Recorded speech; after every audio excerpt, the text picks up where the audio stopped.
être là.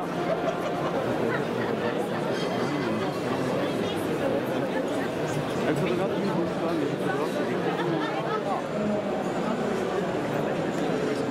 commence à mettre des produits pour empêcher la consommation. Là pour le coup ça me plaît.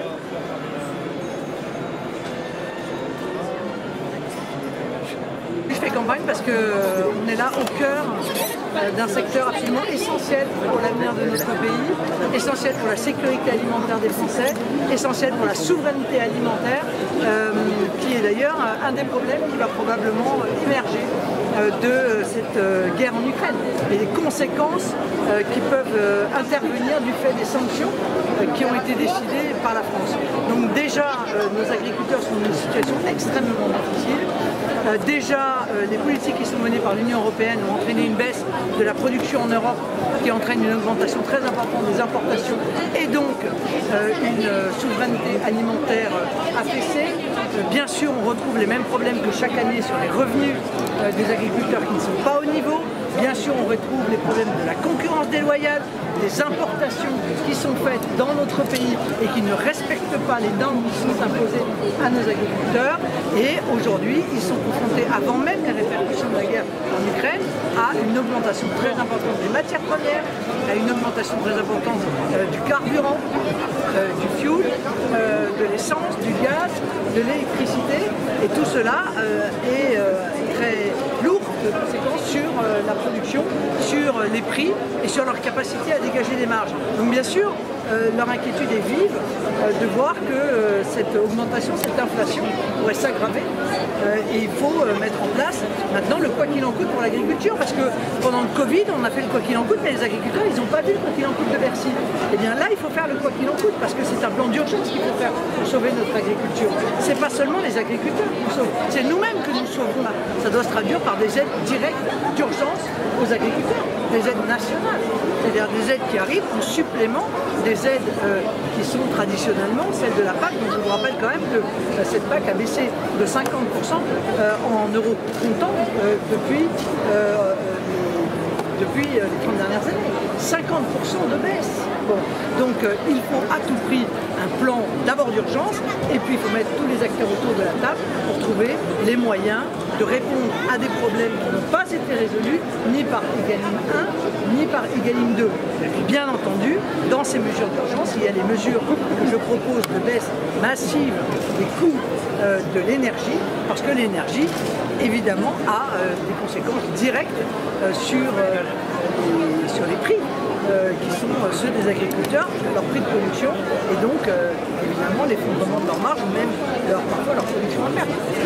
Je l'espère parce que l'élection présidentielle qui vient ne va pas seulement déterminer les 5 prochaines années de la France, elle va probablement déterminer les 50 prochaines années de la France et peut-être même les 100 prochaines années de la France. Si on n'engage pas aujourd'hui le rétablissement massif des erreurs qui ont été commises en matière énergétique, et on mettra déjà 20 ans à se remettre sur pied dans le domaine des erreurs stratégiques qui ont été faites pour l'énergie, si on ne met pas en place un plan massif pour l'agriculture pour régler les erreurs stratégiques qui ont été commises dans le domaine de l'agriculture, je ne sais pas combien de temps ça mettra, mais il est évident que ces choix-là sont des choix qu'il faut faire maintenant et qui détermineront probablement l'orientation de la France dans les décennies qui viennent. Donc il faut qu'il y ait une bande passante pour des sujets aussi importants que l'agriculture, malgré évidemment l'actualité dramatique de la guerre en Ukraine. Emmanuel Macron est président de la République, certes, et il a cette casquette-là quand il œuvre sur le plan diplomatique, s'il le fait d'ailleurs, pour essayer de trouver une solution, une issue de la guerre en Ukraine. Mais il n'en demeure pas moins qu'il va falloir qu'il prenne son autre casquette, qui est la casquette de candidat à la présidentielle, parce qu'il doit un bilan français. Il doit autoriser les Français à lui demander des comptes sur les choix qu'il a fait pendant les 5 dernières années. Et il ne peut pas échapper à ce choix. D'ailleurs, je pense que la situation fait qu'il doit accepter. Il voulait le refuser, mais je crois que compte tenu de la situation, il doit accepter de débattre avant le premier tour, précisément parce que la la bande passante, comme vous dites, qui est réservée à la présidentielle se restreint.